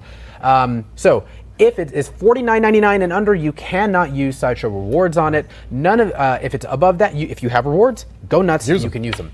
None of these items are payment plan eligible, meaning if you're here to play, you got to pay. Yeah, exactly. All up front. Make sure if you don't want it, let's say you get it and you're like, oh, you know what, maybe I don't need it. Try to let it go for the next person, because you want to give them the opportunity to get what they want. Yep. All right. So without further ado, we're gonna get started here. Alex, you wanna? I'm kicking it off. Go with the first one here. I'm kicking it off with the Solid Snake 8-inch statue by First 4 Figures. Look at this. That's great. Isn't that awesome?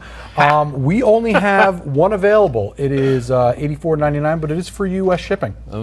Head over to side.show/unsold danger noodle. Unsold danger noodle. All right, yeah, that's what we call snakes around these parts. We actually have a lot of snakes here at Sideshow. Everyone be safe out there today. A lot of danger noodles. All right, moving on. I wasn't warned. Next. Yeah, so let's head over to, next is The Boys Omnibus Volume 3. Head over to side.show/unsold Huey. We've only got 2 of these. Oh, and we only had 1 of the solid snakes. Yeah. Wow. Only one of the solid snakes. Only 2 of these at $89.99. And maybe Bossy Boss will want this one. Because he read 2 and then 1. Now he's back to 3. I know he's going all very out of order. confusing for him. But no. All right. Next, All right. Ooh, this one I love. The Vampirella Diamond Eye variant statue. Check this out. This would go great with that Vampirella print that they were showing in the art gallery today. Yeah, that Vampirella print was nice. And the Red Sonja. We only have 3 of these, and they are $300, and that is at side.show/unsold vamp. Nice. Amazing piece. Yep. Go get it. Go get it. Only 3. Head over to now. The next one is Belle White, the Woodland figurine by Enesco.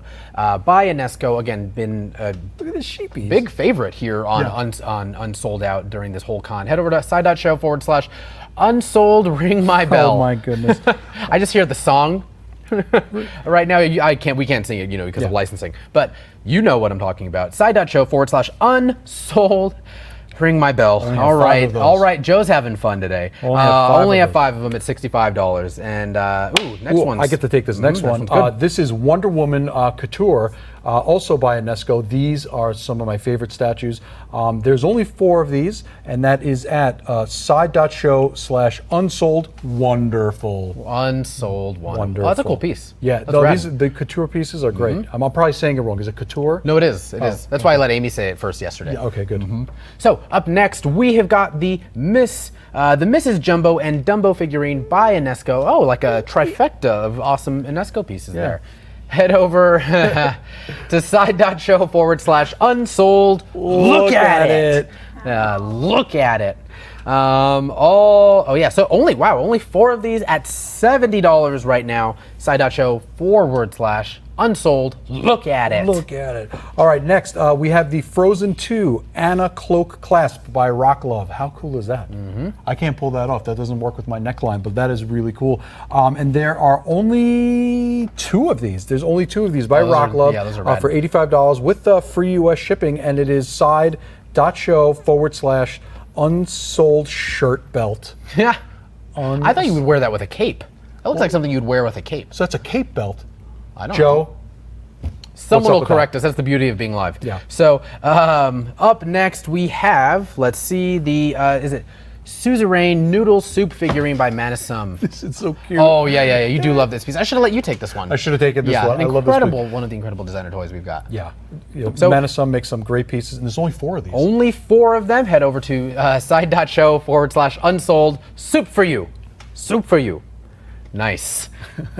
All right, next we have, I love these. The 7 Kingdoms Tankard by Nemesis Now. Look at this thing. This thing is intense. There's only 5 of them, $55 with free US shipping, and that is at side.show/unsold drinking game. Look at the map on that. It's so cool. That's pretty great. Oh, that way, sorry. Side.show/unsold drinking game, or drinking things. Drinking There it is. Yeah, you play that when we do Trivial Cahoots, we can have that and we can drink and know things. I don't know anything.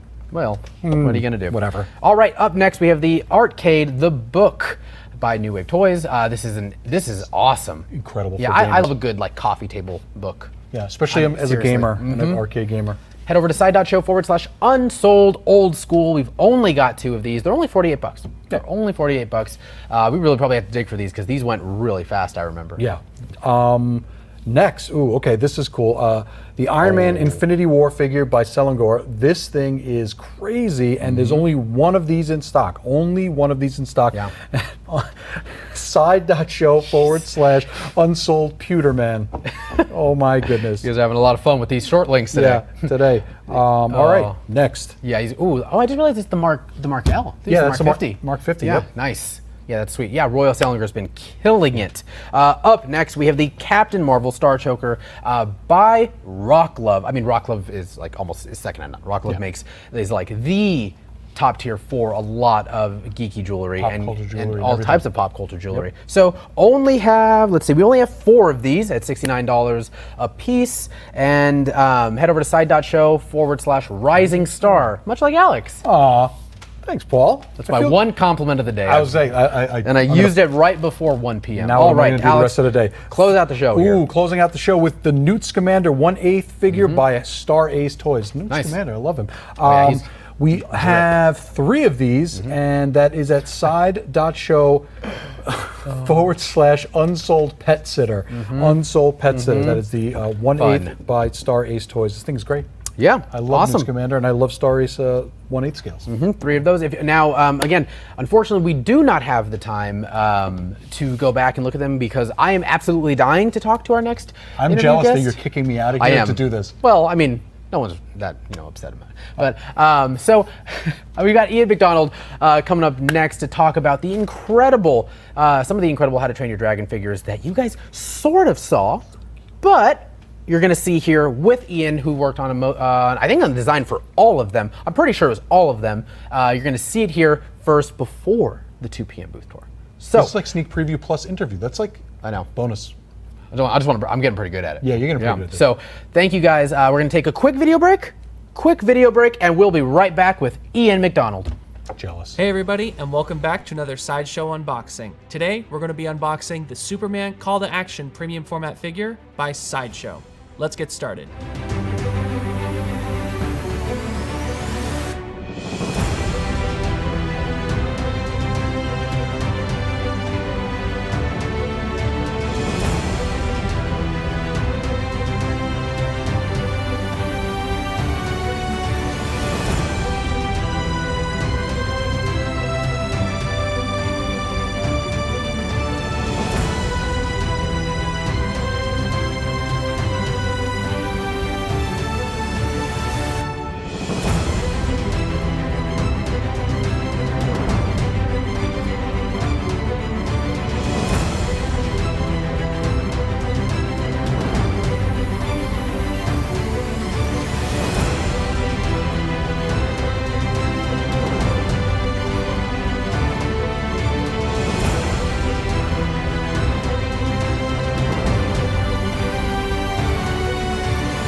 And that is the Superman Call to Action premium format figure by Sideshow. Thank you guys so much for watching today, and don't forget to let your geek side show.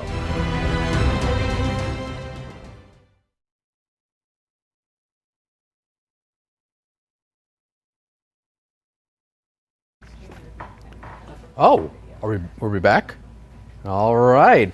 Hello, everyone. Welcome back. I hope you enjoyed it. That's one of my favorite pieces. I think we had it here Wednesday and Thursday. The call to action is an incredible piece. We've got some really fun videos that you can see that show off the incredible art and all of the processes that went into that, specifically with the cut and sew. It's incredible. I love it. So, without further ado, everyone, please welcome.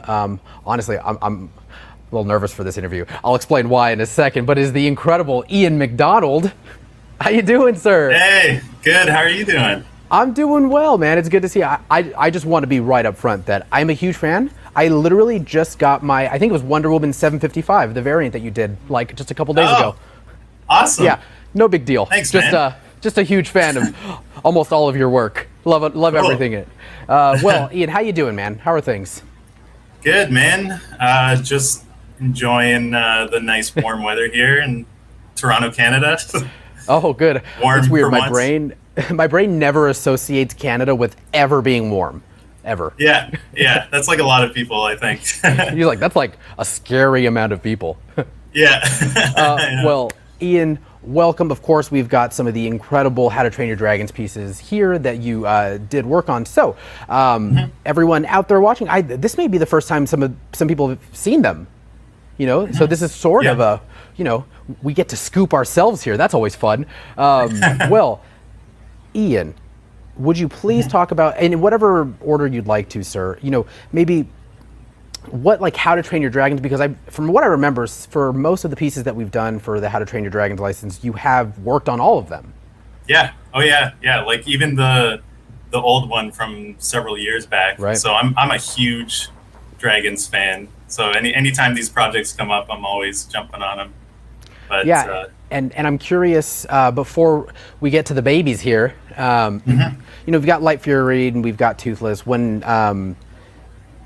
specifically, if you could let everyone know who, for some reason, would have no idea who you are, is what you do at Sideshow, and then maybe what you did specifically, what you worked on with these pieces. Okay. So I'm officially one of the art directors at Sideshow. So I work on the licensed products side in art direction and concept art and design. And I also do the print program as well. So I illustrate prints and art direct prints with Gracie, the head of the print program. And then on these specifically, I was the concept artist and the art director through the sculpt and paint process, basically. Okay. So I kind of oversaw it all the way through, along with Anthony, the project manager, and obviously Steve Schumacher, the sculptor, did an amazing job here. Yeah. Yeah, I mean, and they look incredible. I was wondering if you could, talk to the design or sort of the level of creativity that goes into these designs. Again, as I sort of alluded to earlier, you also, do variant covers for comics, but, bringing, your level of creativity into this medium is very different, right? Because you have to have, that incredible foresight that you have and you're known for of making, something go from your brain to what we're seeing here. Well, I think the movies really heavily established the characters, especially. So these are based on the third film, or their iterations in the third film, The Hidden World. Right. So yeah, their characters are very well established, their personalities and everything. So it was just a matter of kind of taking that and trying to make it come across in the statue form. So have Toothless a little goofy and Light Fury a little more serious, and kind of have their eye lines match too. So if you get both of them, they can it's like they're looking at each other, and have the babies kind of playing with each other. Yeah, I mean, and that's got to be fun because, again, you said you're a huge fan of dragons, and I'm assuming obviously all of these characters.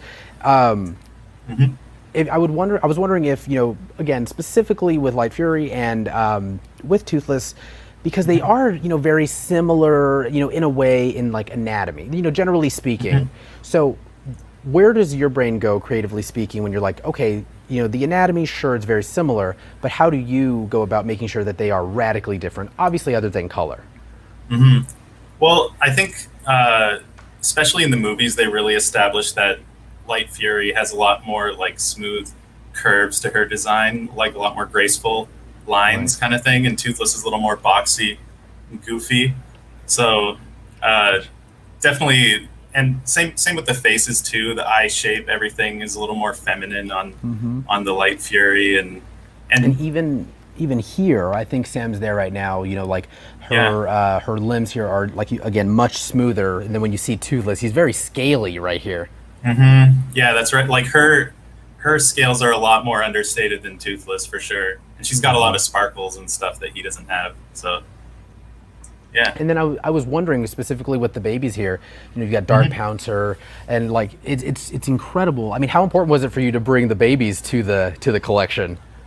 I think it was extremely important. I mean, Toothless and Light Fury are great, but the babies kind of round out the whole thing, and they're adorable too. I think a lot of people would resonate with that. So yeah, I think it's perfect, and it's the entire dragon family all together. Oh yeah. So, yeah. Really bring that dragon homey feeling to your collection that everyone's been asking for.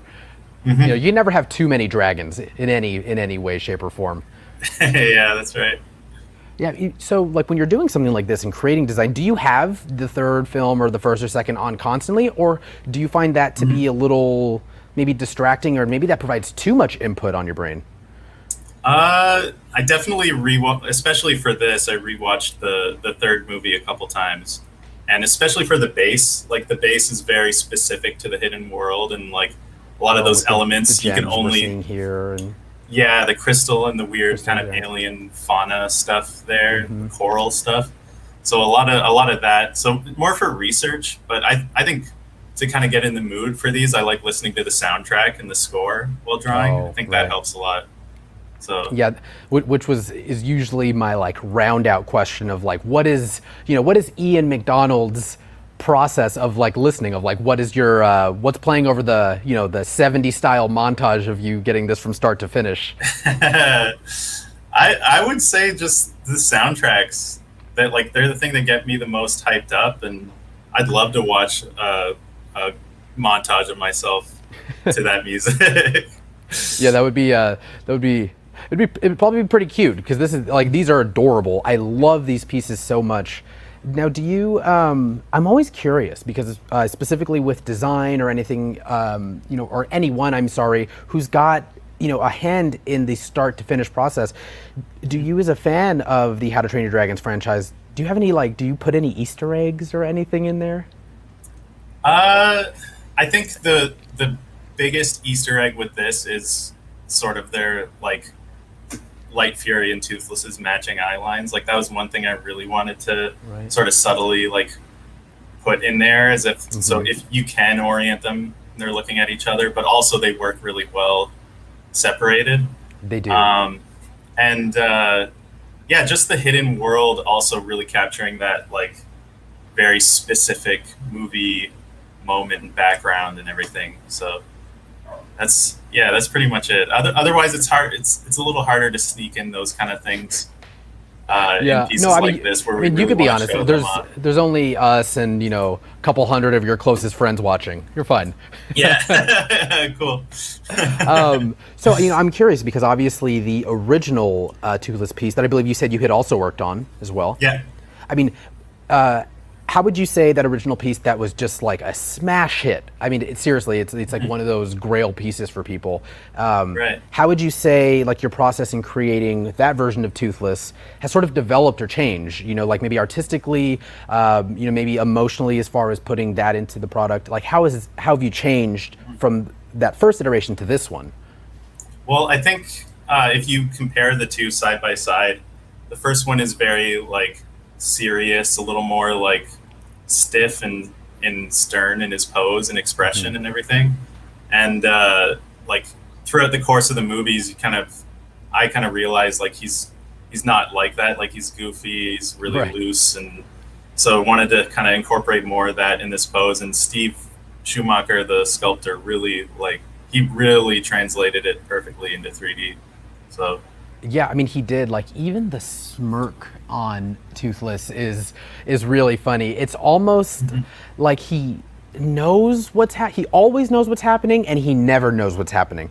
And it's sort of this weird fun balance. And then you and Steve and everyone that worked on this piece like absolutely nailed it. Thank you. Yeah, and if we can get back to the kids here, they're so cute. I'm always curious, specifically with pieces like this that are, they are they're smaller in scale, but when you, is it easier for you to work on pieces like this that have a little bit, there's more going on. It's a little more dynamic as far as where the dragons are laying and resting. Were the three children more of a challenge for you than maybe like more the static Toothless and Light Fury? Yeah, for sure. Just like a bunch of different concepts, trying to figure out how they would kind of play and interact and touch and everything. And my job was relatively easy, because I only really had to draw it from this angle, and then it was up to Steve Schumacher to kind of figure out like how they work in 3D and how they're touching and how it can, how it can be put together. And yeah, I'm really happy with how it turned out. This is actually my first time seeing them all three together like this, which is cool. Oh, good. Yeah, well, I mean, I would say for everyone else as well. It's, I mean, and they look incredible. And, you know, Ian, I think everyone's always pretty curious about, how this sort of goes from, essentially, like a concept board or your brain or whatever the start of the process you want to call it to here. So my favorite thing to always find out is like, how do you feel when you how do you feel you fit into that? How do you feel like you fit into that process of the start to finish?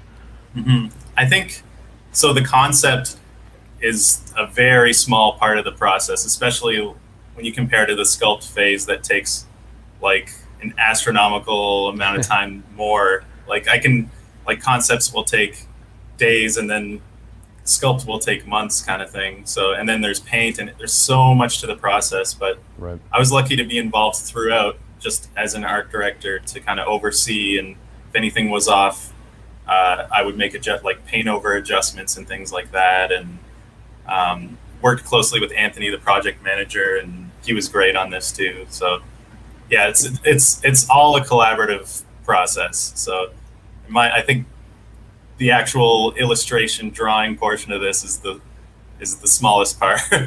Oh, I'm sure there are plenty of people out there who love you that would disagree, myself included. Definitely not the smallest part. It's just another part in it. It's as equally important. Well, Ian, thank you so much. Again, Ian McDonald, who's done so many incredible pieces in statue form, also so many incredible pieces that you've done for the art team with Gracie, who runs that team, and Michelle. And again, you had also mentioned Anthony, who's been brought up a couple of times. We've had Matt Black, we've had of course we just had Danny Bell on. I mean, just I love, and I think everyone here has noted how none of the people we've brought on are just like, oh yeah, I'm awesome, this is great, right? I love that everyone here, because it really speaks to how you guys all see each other in the process, and it shows that it really is just one big hive mind of ideas, and again, no one person does everything. For sure. Well, Ian, thank you so very much, sir. I hope you stay nice and cool up north there. Thank you so much for joining us during Sideshow Con, man. I appreciate it, and thank you for being so flexible with the start time and everything. No worries at all, man. It's all good.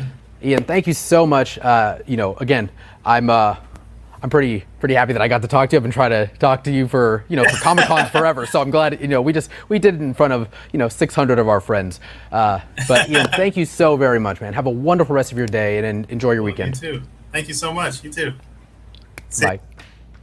Well, Ian McDonald, the absolute nicest person in the world. Thank you guys for watching. I hope you guys enjoyed all of that. Seriously, Ian is a legend.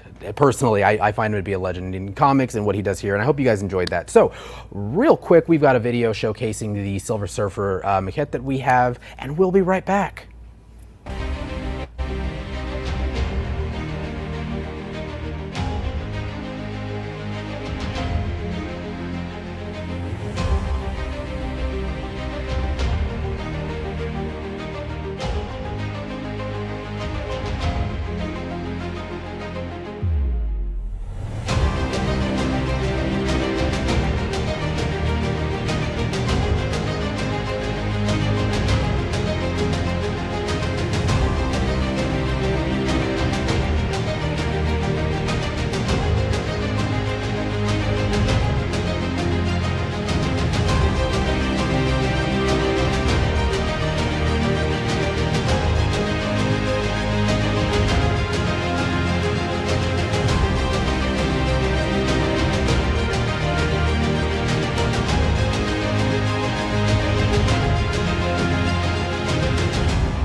Hello, everyone.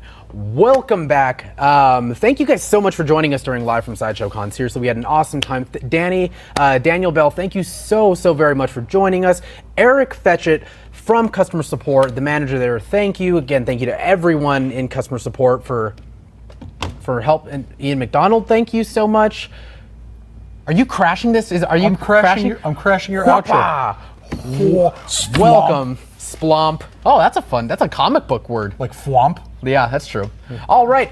Well, you guys know what time it is. It's time for Trivial Cahoots. Is that the thing? Is that the lead-in? Try to I don't know. I wonder if that's pop, boop, bop, skiddly dot dot. Whatever Alex is saying. All right, everyone. So head over to sideshow.live. We're doing SC Summer. SummerCon, Sideshow Con Summer. Because you know what?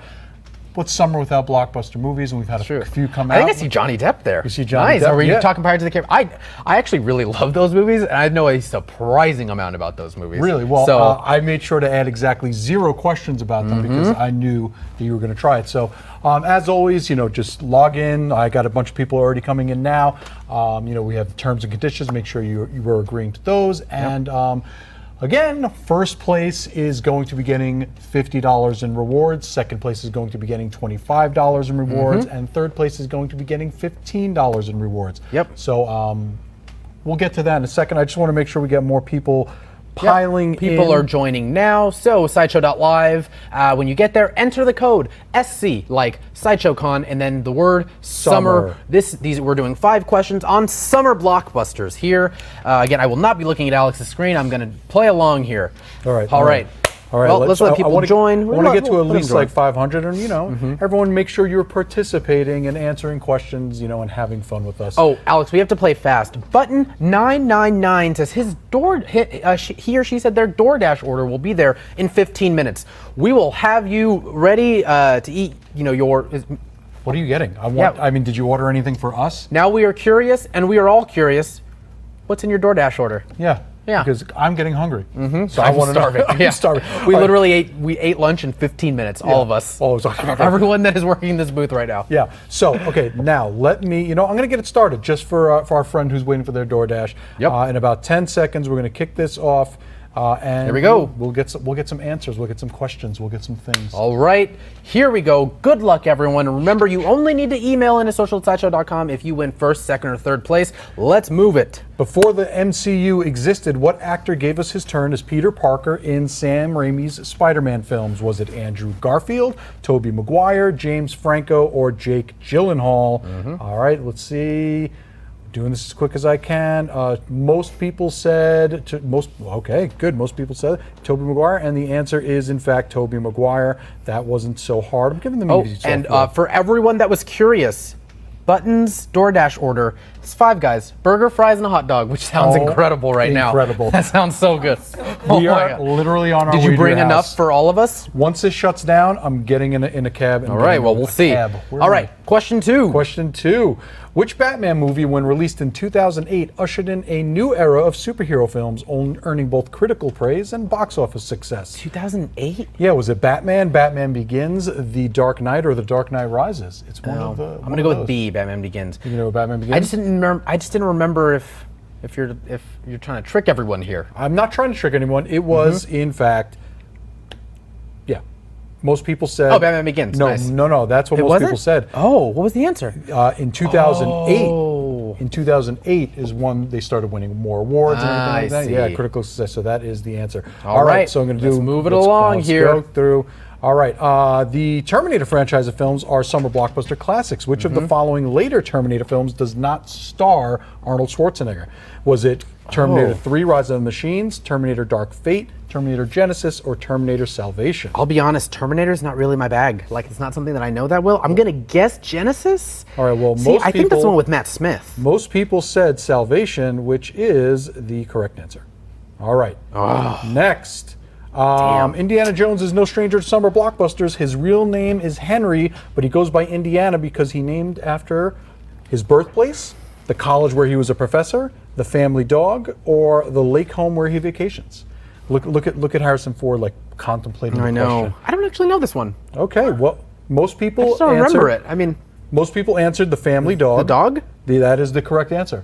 I thought you were named after the dog. I mean, you remember Alan producer Alan was giving us the answer, but I thought he was like scoffing at me, like but he was barking. He was what barking. It was. He was arfing. I'm sorry. In Michael Bay's Transformers franchise of films, what kind of yellow car does Bumblebee transform into? Nice. So, in Transformers, Camaro?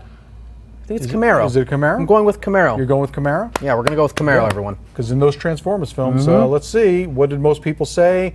Most people said Chevy Camaro, and the correct answer is in fact Chevy Camaro. Perfect. All right, well that's it. The extent of my car knowledge there is Bumblebee is one of them. Are we going to check? All right, so let's show who won. Let's see, in the rankings we have number 1 is Jordan. Jordan, you are in first place, so therefore you win $50 in Sideshow rewards. Second place is Andrew for $25 in rewards, and Jedi Jones, third place for $15 in rewards. You're going to be emailing social at, there's someone creeping in my left and I don't want to acknowledge. Just finish your bit. We social actually have to get through this part. Social at sideshow.com with your name, your telephone number just in case, what you won, where you won it, and that's it. Yeah, that's about it. What do you Hey, want? you want to do a lottery? Oh, no. Lottery. All right. People, $50. Three people get $50. All right, look at your phones. Not you, Michael. Everyone else. Hold on. I see. He's pulling his I got to phone. like set this up, and you guys act like it's just like a thing. All right, three It does take him a second. Here we go. $50. Okay. Yes. Good luck to you three. All right. Hopefully All right. everyone's spinning. And by the way, for anyone who wins in these lotteries or any of our other reward code, we'll take care of it. We have your internet address. What do they call those? Emails. Here we go. Check their screens, right? Yep. Okay. Check your screens. Winners have been chosen. Winners have been chosen. All right. Verified. All right. Perfect. Winners have been. 500 people, $5. Okay. 500 people are getting $5. That's 500 has 2 zeros, Alex. I know. I double checked that. All right. I double checked Thanks, that. pal. All right. 500 so, people whatever getting- device you are playing on, keep an eye on it right now. You'll see the little lottery thing going round and round. all right. Where it lands, nobody knows. All right. It's going to be running now. There we go. Look at your phones. Look at your phones. 500 people getting, we said $5? $5, yeah. $5. And you don't have to email in. Give us a little time. We keep saying this. Give us a little time because we are still hosting and we're all handling all this. So 7 to 10 days because give us some time to get all these out. And I see all just the names. And to emails. reiterate, you only have to email anyone about reward codes if you finished in the top 3 of trivia. Otherwise, we've got your email, and as long as you use your Sideshow email, you're good. Promise. Let's do 1,000 people get $2. Oh man! All right.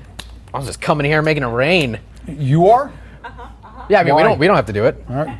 Well, I have to click all the buttons. I click the rain machine. Nice. Well, all right, everyone, check the devices that you are playing on. We're going to be spinning that wheel right now. In 2 seconds. Give me 2 seconds. Alex, the people I are don't- waiting. You know what? The people are very wonderful, and I have to get to the bottom of the screen because I you were live. I was live. Yeah.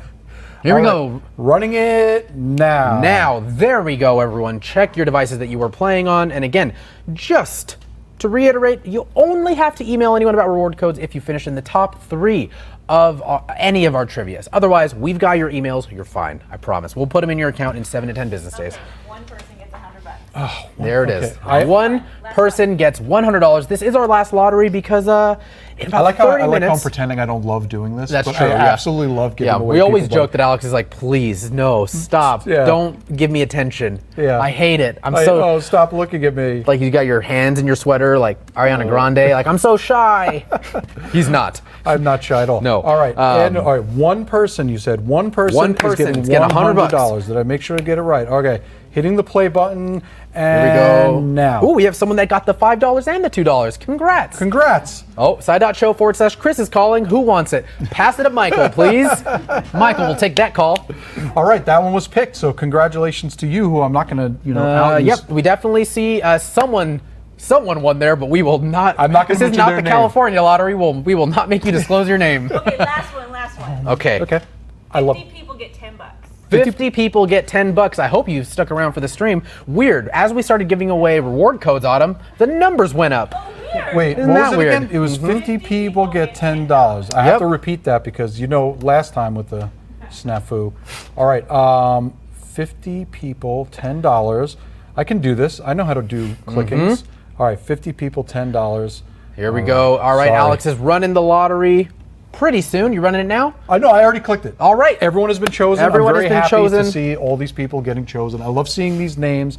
I see some names that I recognize here, and I see some ones that I don't. So I hope I like not recognizing names. Yeah, because I that's want always new people nice. to win. Yes. So again, if you guys won during the lottery, we have your email. What do you? Autumn, what did you tell me to say? I told you to say 5 people 5 people Okay. get $30. $35. Oh my god. I feel like we could have had that all been one sentence. Okay, then we have to go. Okay, 5 people getting $35 courtesy of Sideshow, but really strong-armed by super producer Alan. Thank you. All right, 5 people getting, what was it? $35. What if I did 37? Is that okay? That's okay. All right, 35 All right. people getting 37 because I don't feel like clicking back. $37 for. Here we sure. go. All right, winners have been chosen. That is definitely the last lottery, so congrats to everyone. Now again, I know I've said this. If you just won something during our lottery, you do not have to contact Sideshow in any way, shape, or form. We have got your information as long as the email that you used is your Sideshow email. We will put those rewards directly in your account at some point in the next 7 to 10 business days. The only people that need to contact us really ever is if you win reward codes during trivia. So for this game, that would happen to be Jordan, Andrew, and Jedi Jones. We do have your email addresses. We can verify it, but we just want you to do it just in case. Give us a screenshot too. It'll help us. It really does help. Yeah. So. Okay, now we gotta stop. All right, I'm done. Now we are stopping. Outro. How many? We've got 730 people get one outro. So congrats, you all win the outro. Thank you guys so much for watching. Seriously, it was an incredible episode. Thank you so much to Eric Fetchette again over in customer support. Everyone in customer support, seriously, if you are in the chats, what's a high five in the chats? I don't know. Hashtag high. I don't know. High five. Yeah, do a high five in the chats for everyone in the customer support because they are incredible. They work really, really hard, and they seriously are. They do so much that I think goes unseen. So thank you, Eric, for coming on. Thank you, Ian McDonald, for coming on. Daniel Bell, thank you for coming on. Thank you to Amy and Vanessa for the incredible art gallery tour. Love it. Alex, thank you. We always joke, but he really works ridiculously hard, and he. And getting some credit here. And he's only a little bit stressed. Yeah, only a little bit. I mean, your beard was totally black when we were here last time. I'm glad, by the way, that this is being recorded so that I'm going to take this snippet of you do a really great job, and I'm going to make that my ringtone. All right. Well, we'll just edit that in post. So thank you guys so much. Have a wonderful rest of your day. We'll see you in just about 30 minutes for the second part of the booth tour. You're definitely not going to miss it. There's a lot of so much really cool great stuff stuff you here. haven't seen yet, yeah. Have a wonderful rest of your day. We'll see you very soon. And as always, don't forget to let your geek side show. Goodbye.